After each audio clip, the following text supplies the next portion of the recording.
이제 소아시아 7교회 중에 마지막 교회인 라오디게아 교회의 말씀까지 왔습니다. 오늘 우리가 읽은 이 라오디게아 교회에 관한 말씀은 특징이 몇 가지 있는데요. 이 특징들을 가지고 오늘 말씀을 좀 전하려고 합니다. 그 중에 한 가지는 바로 칭찬이 없고 책망만 있는 교회라는 사실이 그 특징의 첫 번째입니다. 사람에게는 칭찬이 필요합니다. 자존감이 낮아지고 점점 주눅 들어가는 사람들에게는 칭찬보다 좋은 이야기 없다고 하기도 하죠. 그래서 그 거대한 고래도 춤추게 한다는 것이 바로 이 칭찬입니다. 그런데 이 칭찬이 독이 될 때도 분명히 있습니다. 잘한다 잘한다 라고만 하다 보면 자신을 돌아보고 고쳐야 할 부분 혹은 새롭게 해야 할 부분이 있는 것을 놓치고 그렇게 가다가 큰 위험에 빠진다거나 어려움에 처하기도 하기 때문이죠.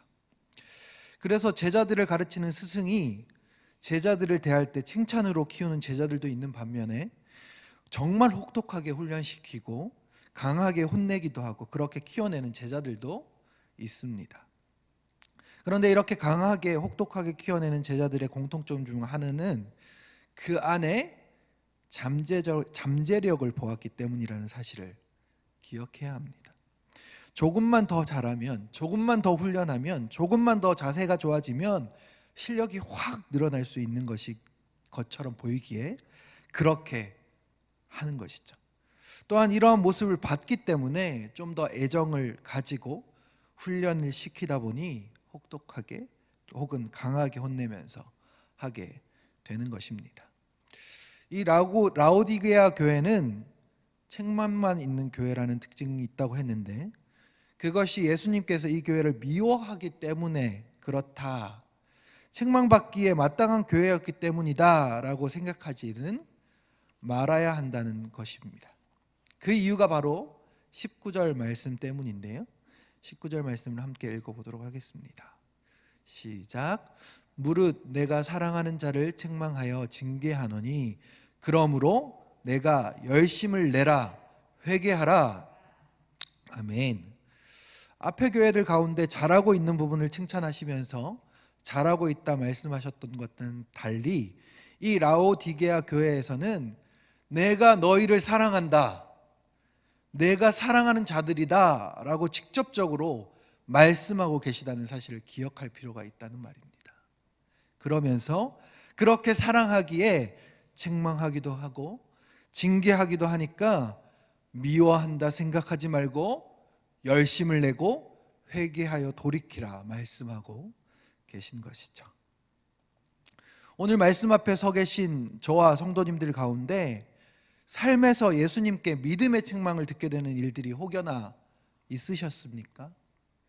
징계라고 여길 법한 그런 어려움의 일들을 인생 가운데 지나신 적은 없으십니까? 아니면 지금도 그 시간들을 지나고 계신 것 같습니까?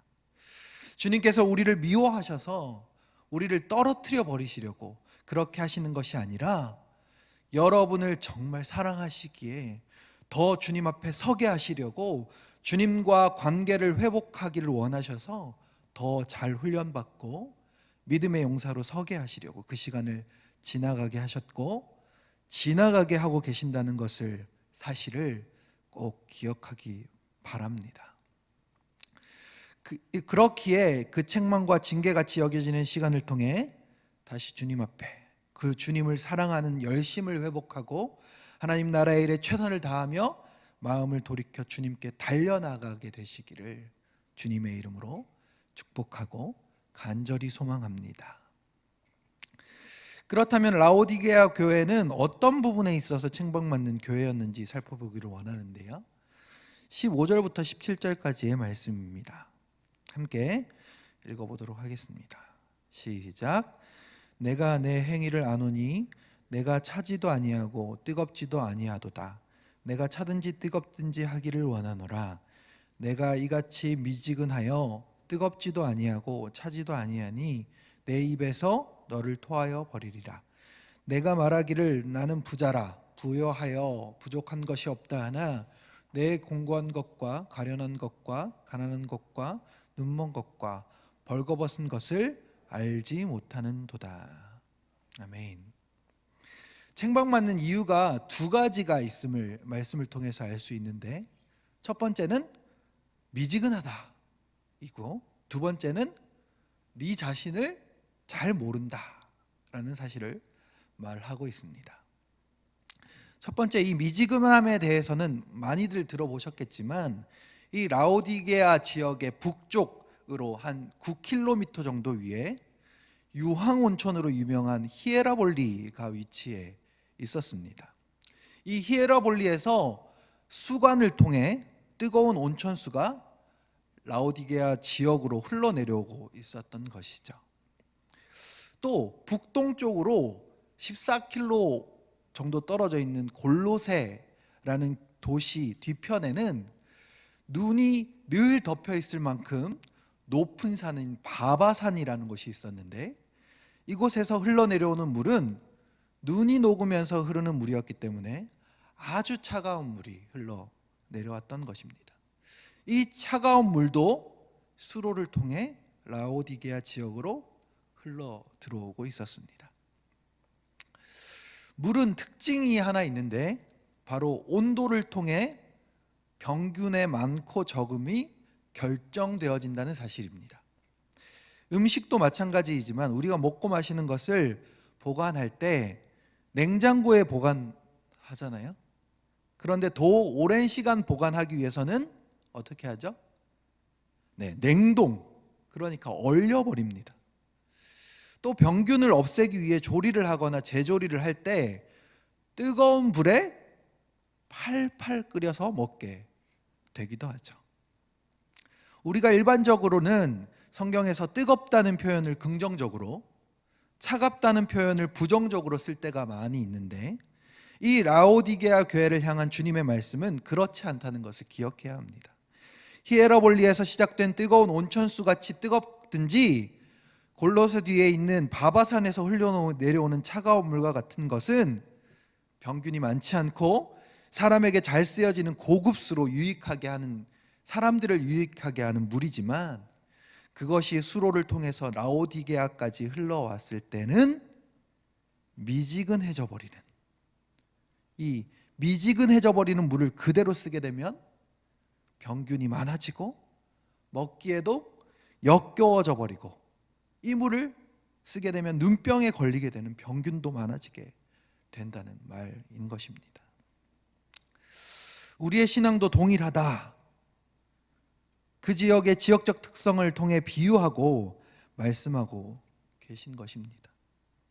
뜨겁든지 차갑든지 예수님을 향해서는 뜨거운 마음으로, 또 죄로부터는 차갑게 돌아선 것, 이것도 믿음의 모습이라고 말하고 있는 것입니다. 이것을 통해 이렇게 표현하고 있는 것이죠. 머리는 차갑게, 가슴은 뜨겁게.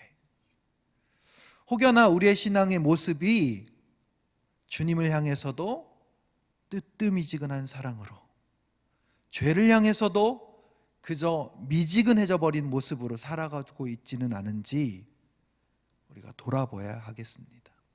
라오디게아 교회에게만 하신 말씀이 아니라 귀 있는 자는 성령이 교회들에게 하시는 말씀을 들으라고 하신 그 교회가 나임을, 우리임을 기억해야 하겠습니다. 또 한 가지는 17절 말씀에 나오는 부분인데요, 제가 읽어보겠습니다. 내가 말하기를 나는 부자라 부요하여 부족한 것이 없다 하나 내 공고한 것과 가련한 것과 가난한 것과 눈먼 것과 벌거벗은 것을 알지 못하는도다. 이 라오디게아 지역의 또 다른 특징 중 하나는 바로 세 가지가 발달했다라는 것인데요, 이 세 가지는 금융산업, 모직면직산업, 의학산업입니다.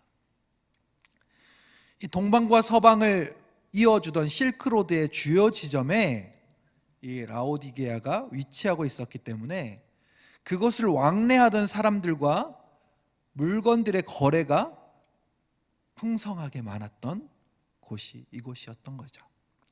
그래서 돈이 많이 몰리게 되고 돈을 저장하는 은행이라든지 금융에 관련된 산업이 발달했던 것입니다. 그래서 부자들이 많이 생겨났고 부자들이 많이 살았던 곳이기도 했던 거죠. 그래서 나는 부자라 부요하여 부족한 것이 없다라고 말하고 있는 것입니다. 또 모직 면직 산업의 중심지이기도 했습니다. 이곳은 넓고 기름진 계곡의 땅을 가지고 있어서 목양하기에 굉장히 좋은 곳으로, 또 목화가 잘 열렸던 곳이기도 했습니다. 부드럽고 연한 양의 털이 특별히 유명하게 잘 알려져 있던 곳으로 말하고 있기도 합니다. 그리고 라오디게아의 지금 지명이 이름이 파묵칼레인데, 파묵이 터키어로 목화란 뜻이고 칼레가 성이라는 뜻이어서 파묵칼레, 목화의 성인 것이죠. 얼마나 이 지역이 목화로 잘 알려진 지역이라는 것을 우리가 그 이름을 통해서도 알 수 있는 것입니다. 이만큼 모직과 면직 산업이 발달했던 곳이었음에도 말씀에서는 주님께서 이렇게 말씀하고 계십니다. 벌거벗은 것을 내가 알지 못하는도다. 또 의학이 발달했던 것으로 알려져 있었는데, 아까도 말씀드렸지만 물의 미지근함 때문에 눈병과 또 귀병이 많이 발생했던 곳이었다고 합니다. 그런데 그것 때문에 오히려 의학도 더 발전하게 되었던 것이죠. 그래서 안약이 특히나 유명했는데 아리스토텔레스가 이곳의 안약을 언급할 정도로 그렇게 잘 알려져 있었던 곳이었습니다. 그런데 주님은 이렇게 말씀하시고 계십니다. 눈이 멀었다. 이 땅을 살아가는 조건은, 좋은 조건은 다 갖추고 있었던 라오디게아 지역과 그 교회 가운데 오히려 주님께 그것과 관련된 책망을 계속해서 듣고 있는 것입니다. 부유한 사람이라고 자칭했지만 곤고한 것과 가련한 것과 가난한 것이 너에게 있다 말씀하시고, 그곳에서 생산하는 멋지고 아름다운 의복을 그들이 자랑했지만 실상 벌거벗은 자와 같다 꾸지람을 듣게 되고, 눈병을 치료하는 기술로 너무나도 유명했지만 정작 너희들의 눈은 멀어버렸다 라고 주님께 진단받고 있었던 것이죠.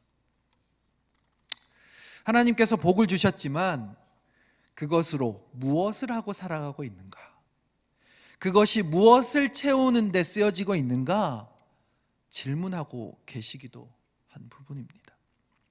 많은 지역의 사람들이 오가면서 많은 우상들이 이곳에 들어왔고 재물이 아주 많아 부자라 하였지만 그 재물이 그들을 삼키게 되는 일들이 일어났던 것이죠. 그렇게 주님께서 이런 라오디게아 교회에게 해결책을 말씀하고 계십니다. 18절 말씀인데요, 함께 읽어보도록 하겠습니다. 시작. 내가 너희를 권하노니 내게서 불로 연단한 금을 사서 부요하게 하고 흰옷을 사서 입어 벌거벗은 수치를 보이지 않게 하고 안약을 사서 눈에 발라 보게 하라. 아멘.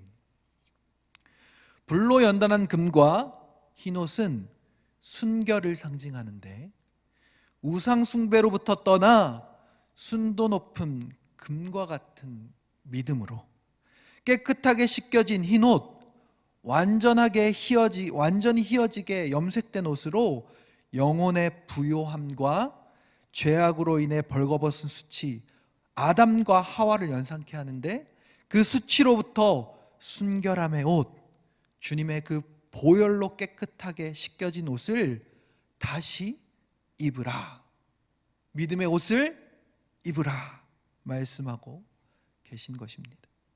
주님을 보지 못하는 그 눈먼 상태를 영적으로 전혀 보지 못하는 너희의 그 영혼의 상태를 안약을 발라 치료하는 것처럼 주님으로 인해 보게 하라고 말씀하고 있는 것입니다.